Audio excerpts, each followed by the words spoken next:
Actually, the ones you're giving away now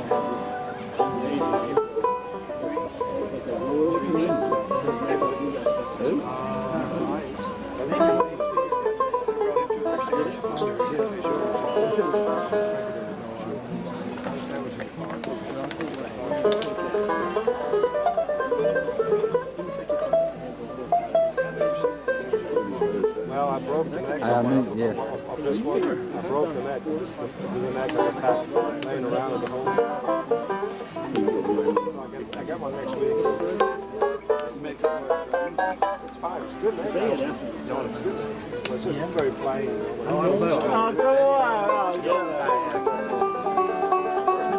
well, it's just, I don't know, I put it together and I just, this was laying around and had a better inside arch.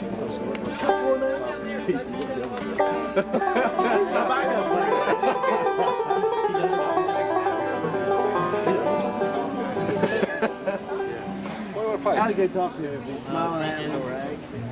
Yeah, read it. You want a sucker? You need a shower.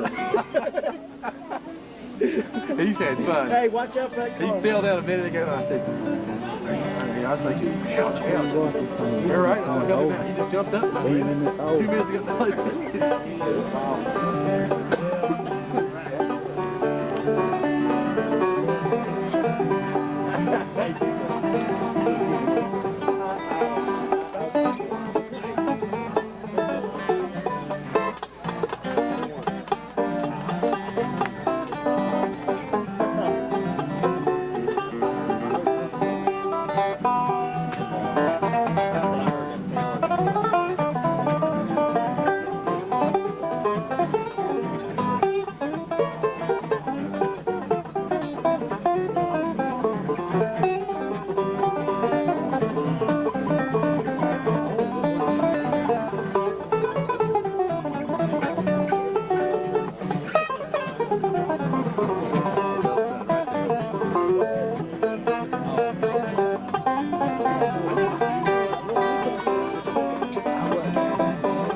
Just like Earl. There you go.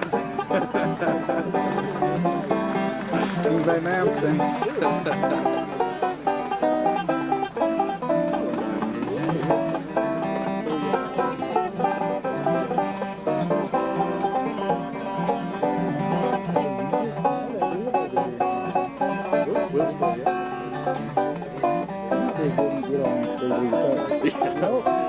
I'll take the close with that, baby. Yeah. All right.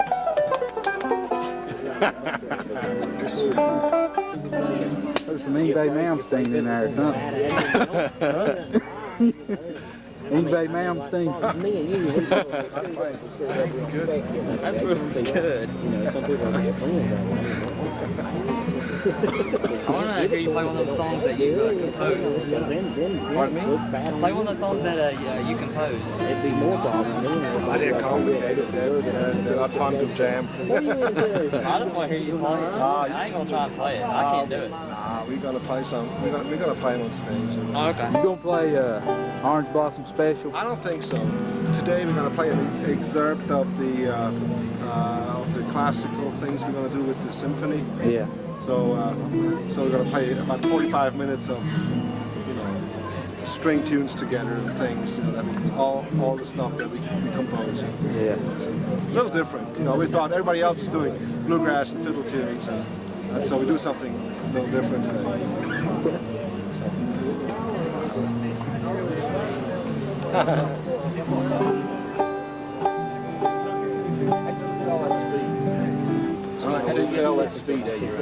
Kind of picks. I use all kinds of picks. I don't really care about the picks. I use these are keezers because I can lose them and I don't care about them. You know, they cost $1 a piece. I have a whole stack of old nationals, but they don't sound any better really. You can give them away. Huh? You can give them away. Well, I'm gonna keep them and give them. You know, I give them away. You know, I really do. Yeah, because there's always people who really want them. You know, and I give them a pair or so. Yeah. Because you know, there's people who really care about them, and I don't. I think it's a little crazy because you know they don't sound any better or work any better than. Really? No. You play a little. Technique, I guess. Yeah, I mean, for me it don't make that difference, you know. Maybe for some people. I heard you play. I think it's Come Together. And I know it's the fastest ever. Live. Did you do a banjo thing with 4 or 5 y'all sit there and I just talked to Did you do a banjo thing with like 4 or 5 y'all sit? Seminar. Yeah, seminar. You done Come Together? Play a little bit of it. You're talking about how hard, you know, took you hard to learn because before you live, it was hard to get material. Yeah, it's very hard. I never forget that. It was interesting. Oh, well, you know, it's. I guess, you know, I'm not playing that fast anymore. I mean, I'm playing some fast stuff today. But it's more in passages, you know, not really incredibly fast tunes anymore. Sometimes you do, you know. But it's passages where you need, you know, like if you have, you know, passages that are really fast on. You know that you just push your straight quarter roll up. So if you have, you know, stuff that you have to do in songs, you know, that are very fast. You know. But people cannot take too much fast music, you know, really. It's too many notes, you know. And it's not, you know, so we have a few tunes where I really play fast. But they only last for about 1.5 minutes or so, you know, so just for a joke, basically. You know.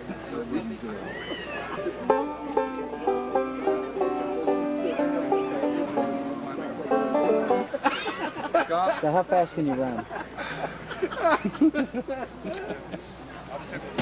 Come on, do so. I don't know. No, come on. No. Yeah. What? I'm just curious. About what? Nothing. So if I grab that banjo and take off running, can you catch me? Let's see. I'll let you run with it. You can have it. He could always take the curse from me. He said, I didn't know that's what he meant. Let me take that banjo and run with it. Yeah, go ahead.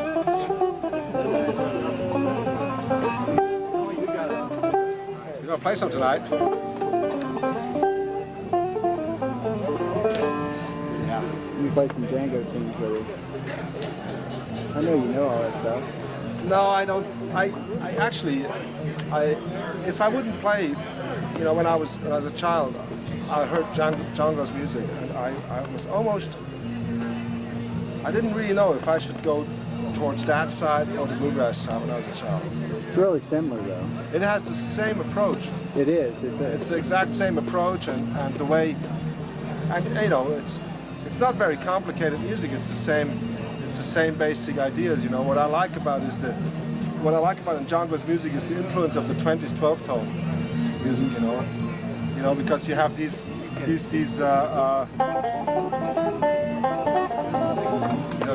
atmospheres. They use a lot of augmented and diminished rhymes. You know, if you have,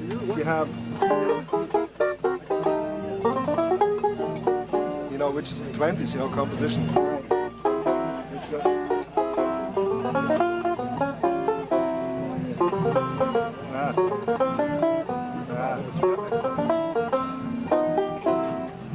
lot of surprise in it too. No, well, it's a complete system, you know. That's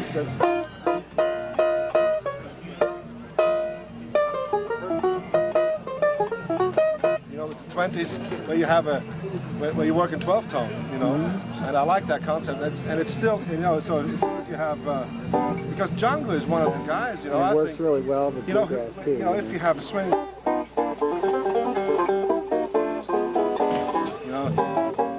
He was one of the first ones who really used the, you know, in swing.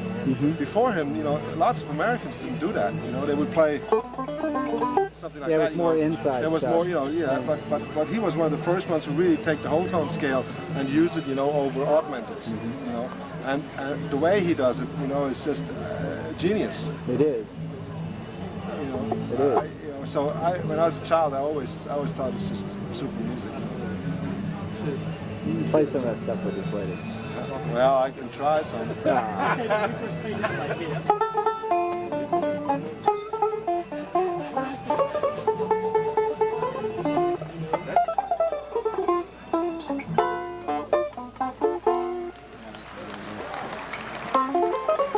You do All of Me, right?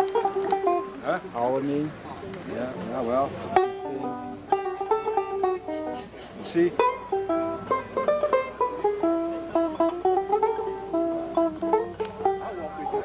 Limehouse Blues. Yeah. And like Chitandra, there's one song. I don't know all of them. I know all the recordings actually pretty well, you know, but I don't know the names of them all. I studied some on the guitar, you know. I had some French Django books, you know, that were written in the 50s. Oh, really? I'd like to see. I've got a bunch that are in French. I mean, I don't read French very well, but I found some in Milan in the old music store. I have them somewhere still. They have a different notation system now. Wow. They write it down different. The Gypsies, you know, it was a gypsy book, really. Oh, It was wow. published in France in the 50s. I still have some of that. You know, it had beautiful pictures in it. And I tried to study some, you know, of this music, but it's very hard.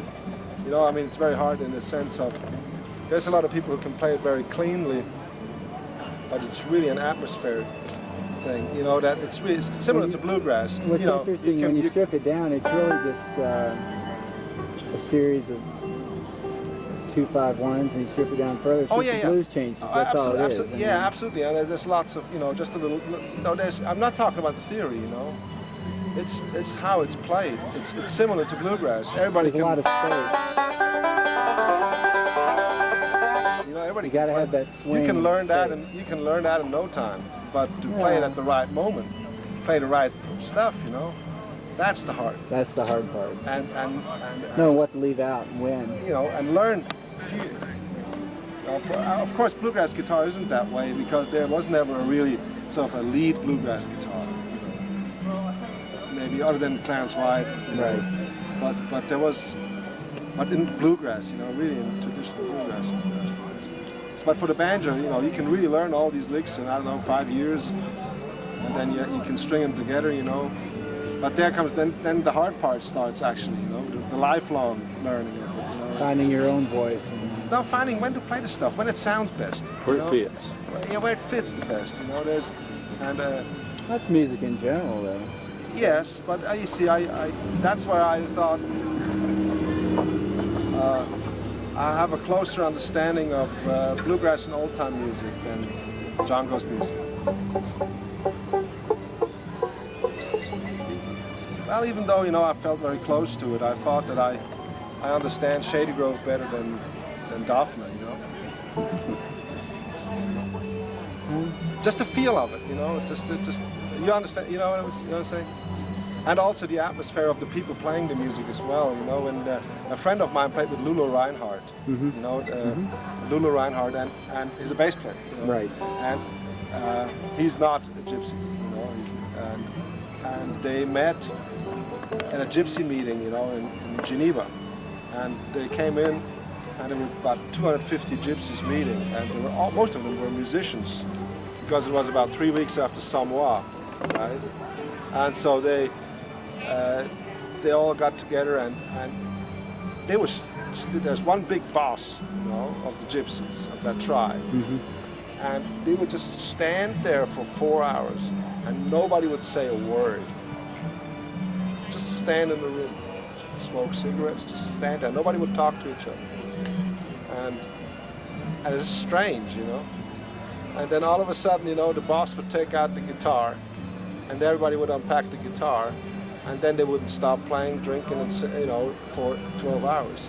And my friend was about, you know, to fall over after about 3 hours already, you know, playing bass, boom, boom, boom, boom, boom, boom, boom, boom, boom, you know, and he couldn't stop. I mean, he can't hardly go to the restroom. It's weird people, you know, somehow. And when they were on tour with Lulu, Lulu couldn't even order his own food, you see. There was, you know, one in the band who was the boss. Lulu wasn't the boss. Lulu was just the musical director, you know, for the band. But so the boss would in the restaurant order the food for everybody, and then he would taste the food and look at it and then tell everybody to eat. You know, and then they did an album with Lulu, and they went into the studio, and that's a true story. They went into the studio at 7:45 and went out at 9. They just had the microphones set up, you know, where they always record in Toulouse. You know, Toulouse, France. Mm-hmm. They went into the studio, set up everything. The engineer, also gypsy, said, "Go," and they just played the entire album, just full speed. And at 9 o'clock, they all packed it up. They didn't listen back, nothing. Out. And Lulu's brother actually did then, you know, a picture and something, and they cut it together, and they did that. That was the album. That's it. I might have that one. Yeah, you might have that one. But it's just such a strange world, you know, for us. You know, because we're not that way. You know, we get together and we talk, and you know, how we play it, and we're a little more careful, you know. As playing though, it's really a lot like bluegrass. Yeah, the music itself, but the so whole many surrounding, things the whole surrounding of it is completely different. You know, it's completely. Have you been to France? Have you been to the gypsies and played with them? I haven't been to that. I mean, I've played in the metro in Paris and stuff. You know, there's all those guys in the cafes, you know, Raphael Fays and all those guys. When you get into that tribal thing there, you know, it's really something. I'm going to go to Samoa maybe next year. Samoa, yeah. Well, you know, Samoa maybe not even the right place anymore because there's so many people from around the world going. It's similar to Galax Fiddlers Convention. You know, it's not the same. It's like the Fiddlers Convention, really. Yes, you know, and it's. But I've met him, you know, in Zurich, you know, in Switzerland in the early '70s, you know, and sweaty black hair, you know, smoking cigarettes, lots of cigarettes, you know, chitan, you know. And it's just different. I always wanted to be part of that, but I realized that I just can't. I can't. I met some American musicians who played, you know, folk music, bluegrass, and they were just accessible. You know, we could sit, we could talk, we could laugh, you know. It's just a different atmosphere. You know? So I. That's like when they get married. You know, the guy will take a girl and they leave for a weekend, and they come back, they're married. You know, it's pretty much like that. It's like, okay, they go for a weekend and they come back and now they're married. Over here we get the girl, we bring her back, so now you can have her back. Right. That's a neat thing, though, really. I'm fascinated. Well, what are the brothers' names from Belgium? See what? The brothers. The Rosenberg trio? Yeah. You got all the Rosenbergs, and then you got Pappy Lafurton. He's a Holland Belgian guy. And, is that incredible or what? It's pretty amazing stuff. I mean, just watch these guys. I just saw him in Frankfurt 3 weeks ago. Oh, Rosenberg trio? Yeah. They played at the music lesson in Frankfurt. Yeah, I mean, Nuche, when he's playing rhythm, it's like a train just chugging. It's like Django's brother. You know? It's just like a train. And this friend of mine, he said, yeah, you know, that's really Orange Blossom special. Yeah, yeah. And the rhythm is chugging. And it really, there's... Well, they have that train tune. Oh, the was it Pacific something? Yeah. You know which one? Yeah, it sounds more like a train than anything I've It ever heard. does. I mean, it's pretty cool. Can you believe that Clay Lansford has never heard Django all his life? You're kidding. No. And then somebody gave him about, I would never assume that he didn't know Django.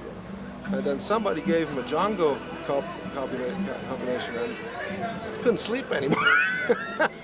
He said, that's it, I mean, also it's a sad story. This whole Django thing is a real sad story, I like the interaction between Stefan and him, because Stefan is always on top of things. He's always... Django just showed up when he wanted to show up.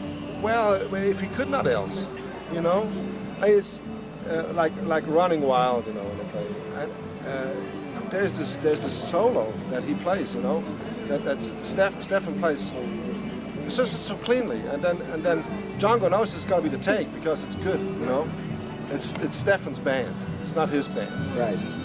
And so he plays a solo, and he loses it, and he gets really angry, and he doesn't know if he wants to blow the whole recording or not. You can really tell that, while he's playing. Just say stop, let's do it again. And maybe, I don't know how many times before they did or not, But then Stefan comes again, completely ignoring Django and playing this most beautiful violin solo again. And then Django gets ready in the back, like this cat that you And then he comes in with this one guitar solo that is just better than, I don't know, just hits it right to the center of everything. You just listen and you just get goosebumps and go, whoa. Stefan said he would show up sometimes. He never knew when he was going to show up on time or if at all. And then, but he said, he said he was like a genius when he came to play. So he said there was nobody else there. Have you heard the story of Carnegie Hall? They played Carnegie Hall. They came to America. They met Les Paul, which actually broke Django's neck. Because Les Paul had an electric guitar. He could play twice as fast and cleaner than with that electric guitar than Django did at the time. He was modern. He was advanced. He was slick. He knew more about music theory, and he could use it and he could show it. He was just, the early recordings of Les Paul are just so unbelievable bebop. They're so good. And Django, that was a shock for Django. It really broke Django's neck. Django went home, bought himself an electric guitar. That period. But it was because of Les Paul. But they met, and they had a concert in the evening at Carnegie Hall with several other jazz guitarists and stuff. And then there was time for them to play, and Django wasn't there. And so Stefan went out to hunt for Django, and he was in this barber shop, to get shaved. And the guy who was, shaving him was a French accordion player. So Django, of course, had his guitar with him, and they were jamming in the barber shop. And he forgot about the Carnegie Hall, because they drank lots of wine, And then Stefan, they put another band in advance, and then they played. Never heard that story? I like that story. It tells so much about the character, of this guy. Yeah, he was something else, like he cared less about playing. Yeah, it's an amazing, I don't know. It's almost too intimidating even to try, that's... Really there watching. Over. Turn your back. How you doing? Good to see you. Good, how are you? How you doing, brother?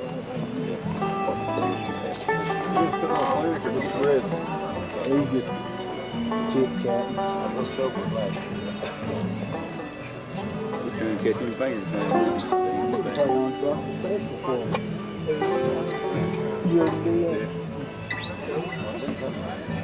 Put that banjo right there.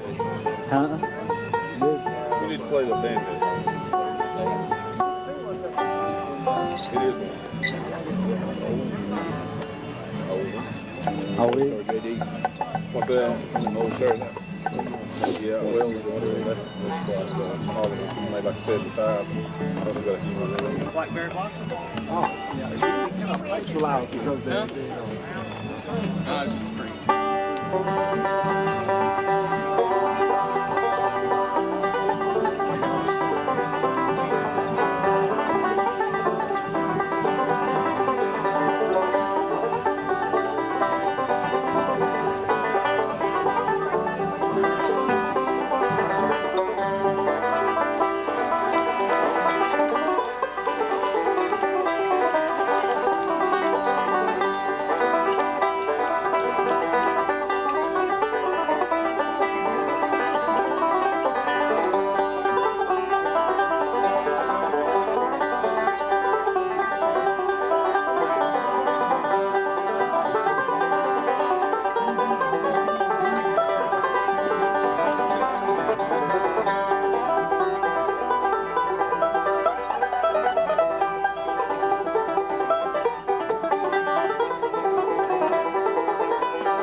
Henderson to come backstage and present this wonderful guitar. If he don't come, I guess some of us can take care of it. Are you ready? We'd like to call to the stage our 5th place winner, Mr. Aaron Garbade. Yeah, you would take care of it.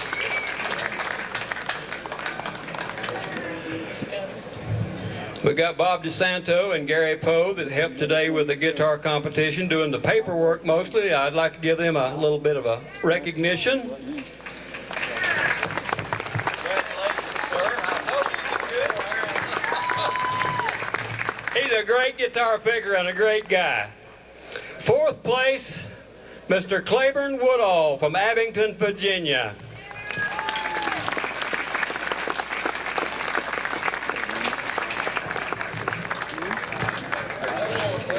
Get up here where they can get your picture now. Mary's trying to get your picture. Thank you. Almost got it. Did it go off? Okay.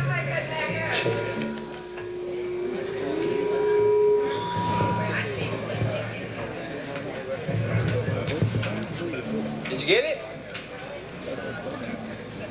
You got Harold in there?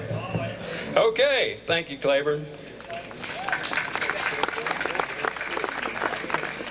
3rd place winner, Mr. Adam Hager from Kenna, West Virginia.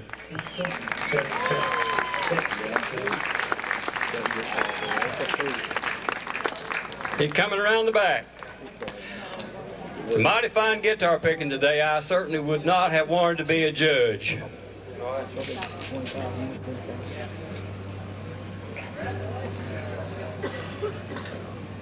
Here he comes, Adam Hager.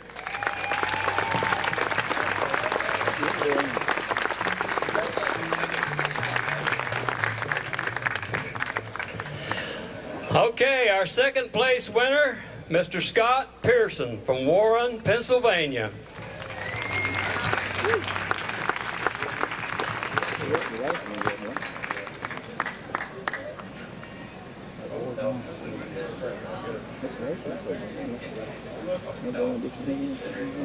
Here he comes, Scott Pearson from Warren, Pennsylvania.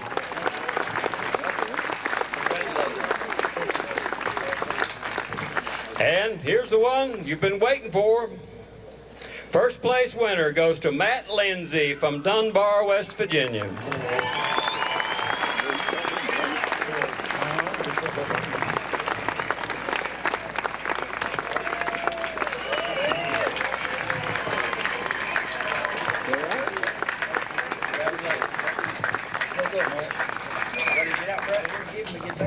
Yeah, get out there where you can get some pictures. Matt, you've been coming here for a long time, and you're a wonderful player, and we're proud of you for winning this guitar. So hope you enjoy it.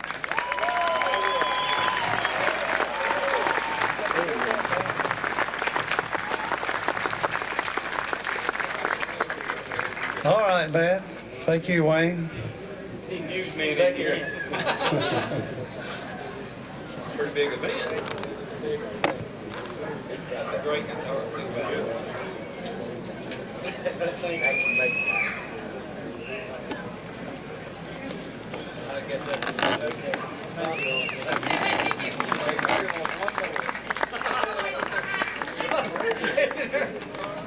It's easy official.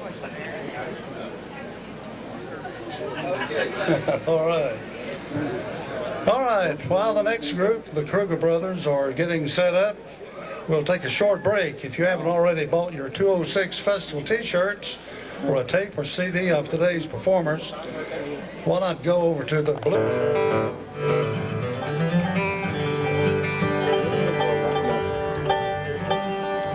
Cha-cha-cha-cha. All right, thank you. Cha-cha-cha. Check 1, 2. Yep. Sounds good to me. Yo. Yabba-dabba-doo. Yes, sir. Yes, you ready? Okay, Philip said we can start.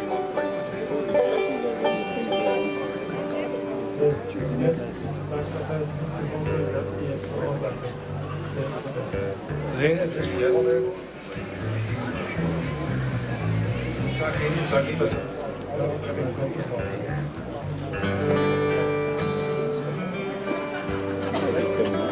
All right, moving right along here at the Wayne C. Henderson Festival. Friends, here's a wonderful group that I had the pleasure of meeting here a couple of 3 years ago. They travel around all over the country playing their great style of music, and glad they could slow down enough to get back into this part of the country here today. I know they do a lot of good work, and folks just love their sound all across the country. Would you make welcome the Kruger brothers?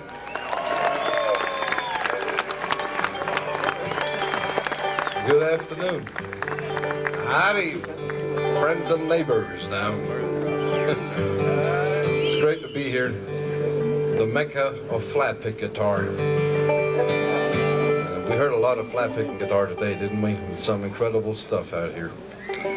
So I'm going to lean back a little and let my brother do the work today. Now here's some banjo music.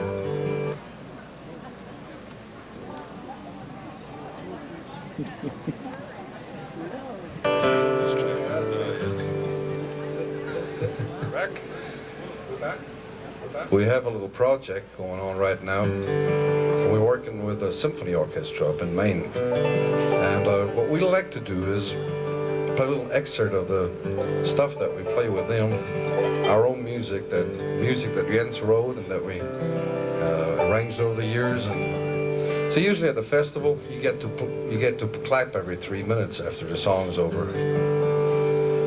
But we're just going to play through, just like one big song. So you can just lean back and relax and just get into the sound. We want to thank. Yes. We want to thank Wayne Henderson for having us. No sound here? Yes. Now we have. We want to thank Wayne Henderson for having us again at the festival. Wayne's just a remarkable man.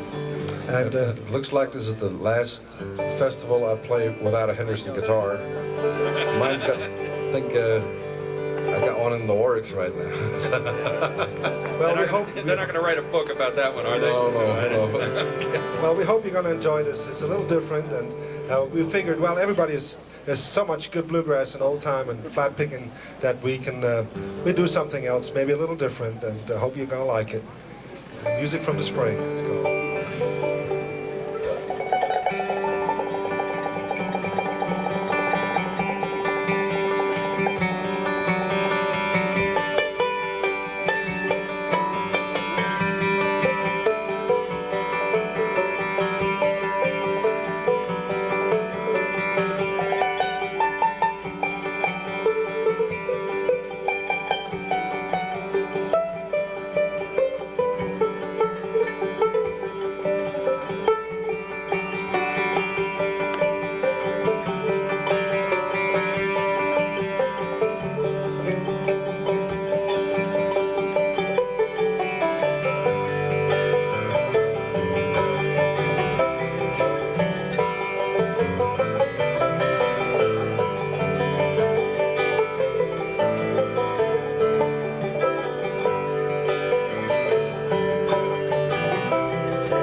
run away from the place you once called home, just to find where you belong. And now you know just how it feels when you walk these streets of tears, and you know you won't turn back as you move along the track. But there's no reason to despair, for there's always someone there who loves you more than you'll ever know. Doesn't matter where you go.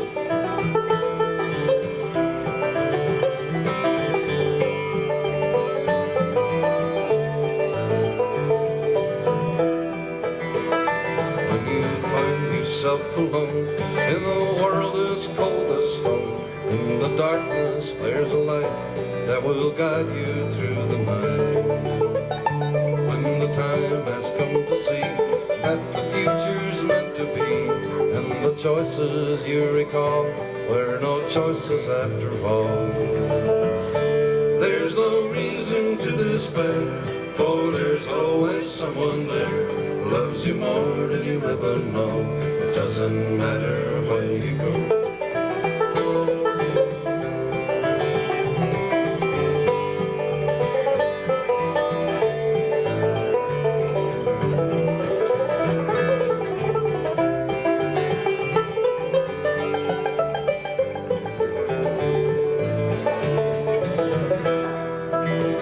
So let's sing and dance, old friend, leave our worries where they stand. Trust the promise that was made, that his love would never fade.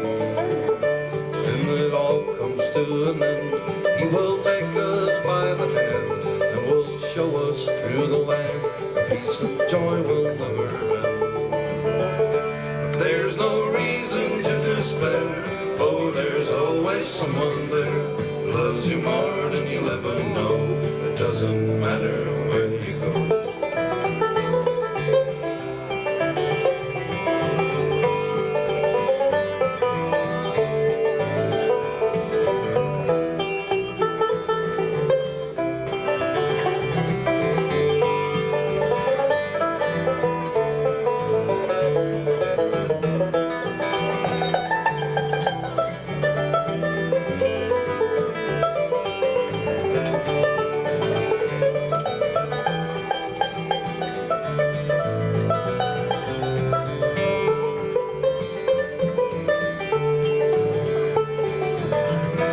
There's no reason to despair, for there's always someone there who loves you more than you'll ever know. Doesn't matter where you go.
still with us?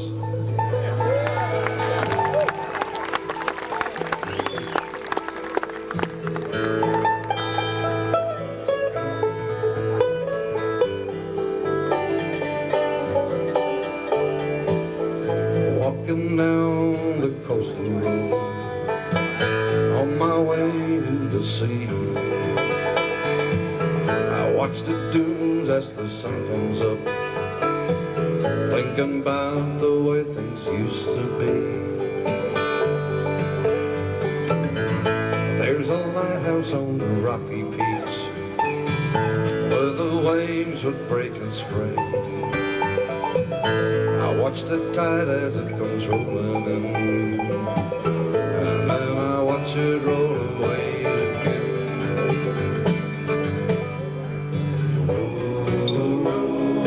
Roll away. It makes no difference if I go. No one here will miss me anyway. No one here will ever know.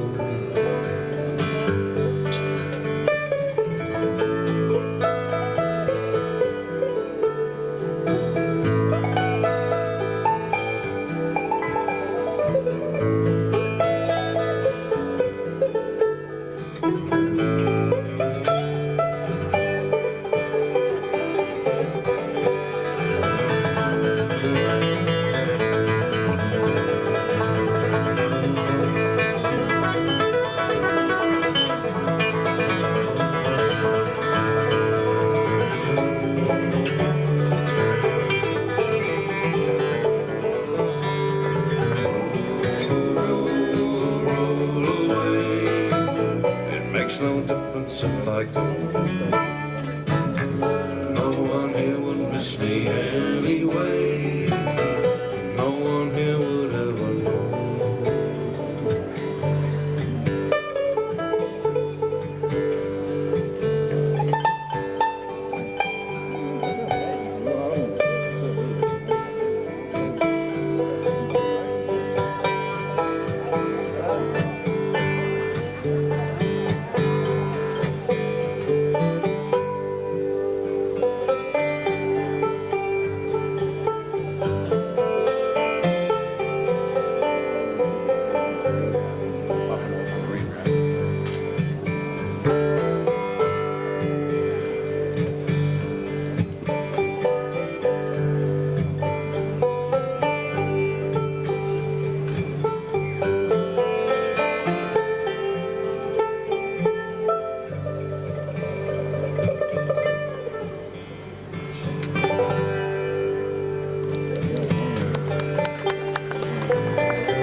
the cold wind in my face, and I know that I'm alive. And like a million diamonds, all the stars light up the sky. They're guiding me around the world as I pull the rigging tight. My sails look like the wings of angels gliding through the night.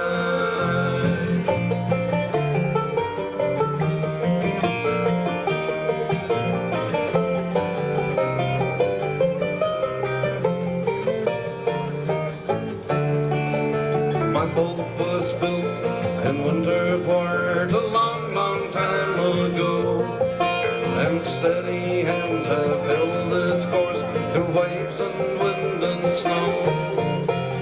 Out here on the ocean, out on the deep dark sea, is where you'll always find me. That's where I want to be.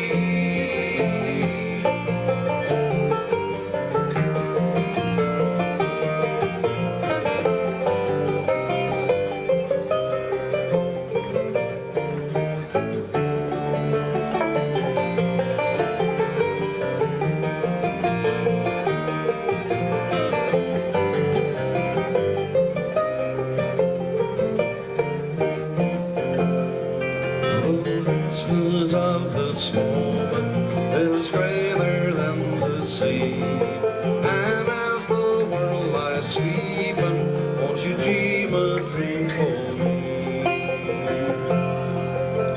I set up my old guitar with a brand new set of strings.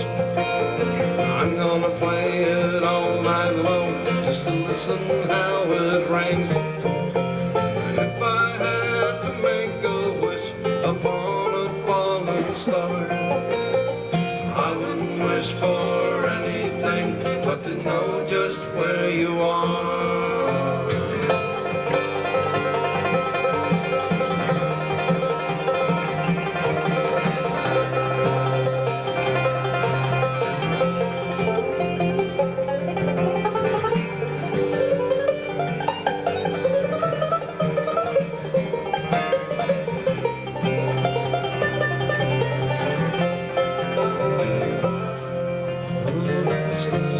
This moment is greater than the sea, and as the world lies sleeping, won't you dream a dream for me?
so much. Look, that was all we practiced. Now we have to do an encore.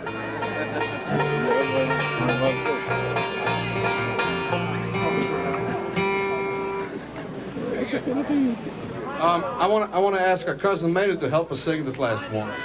Maynard, are you here?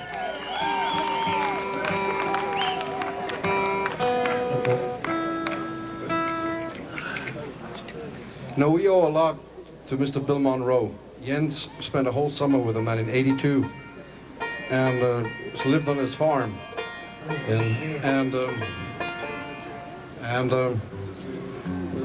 One morning, after Jens stayed for about 2 months, lived on his farm and played the Grand Ole Opry with Jens. You know, lucky bastard, little brother, you know. Played the Grand Ole Opry, got to hug Dolly Parton. And he met Chet Atkins. Dolly Parton and Chet Atkins, the two biggest reasons Jens still plays music. Well, one morning, Bill Monroe asked Jens, what are you going to do in life? You know, Jens was about 18 years old at the time, pretty hot banjo player. And Jens said, well, I want to be a bluegrass musician just like you, Bill. And Bill said, don't do that. And my brother said, whoa. Well, he said, you know, you have to come up with something of your own. So what you just heard is a result of Bill Monroe encouraging Jens to come up with his own music.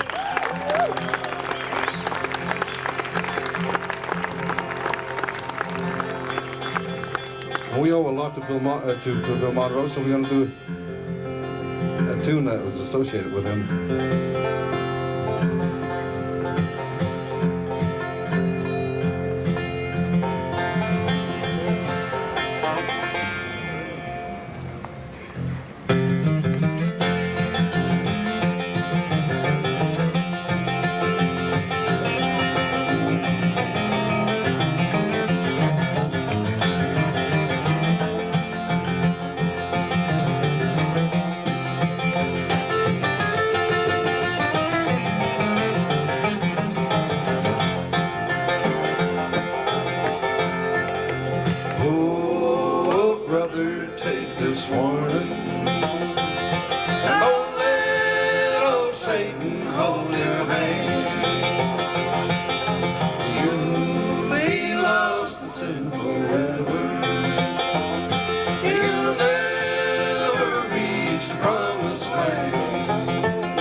Oh, brother, are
Mr. Coach. We love you. Thank you.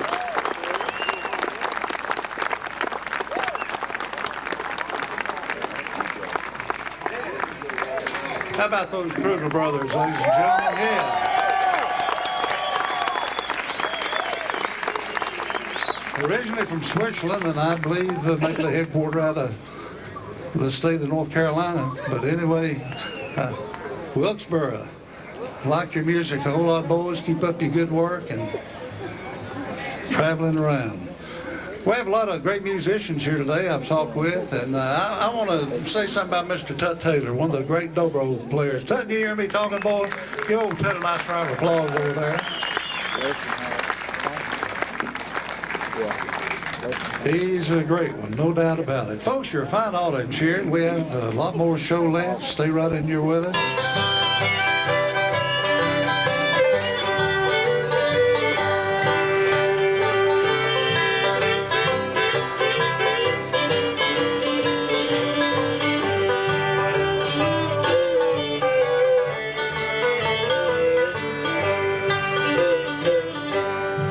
Yes, I remember the year that Clayton Delaney died.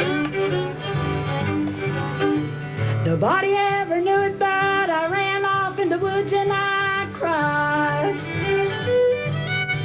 It made a big impression on me, although I was a barefoot kid.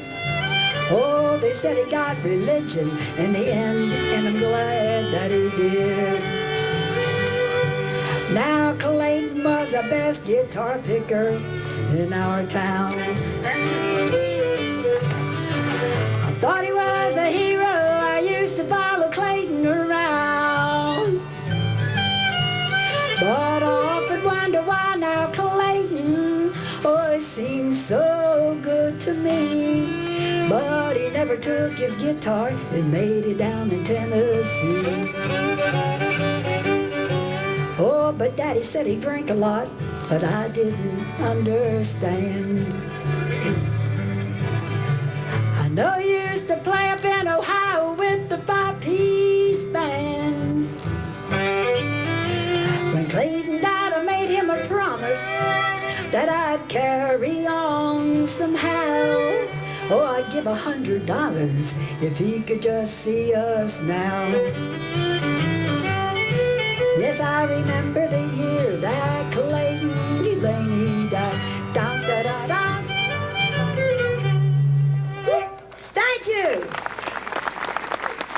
Good old Clayton Delaney. You know, playing around the music business all my life, I was thankful enough to be on Hee Haw for 20 years. Hee Haw was 25 years old, and I didn't even... I was blessed. I raised 7 children from that show and this old banjo.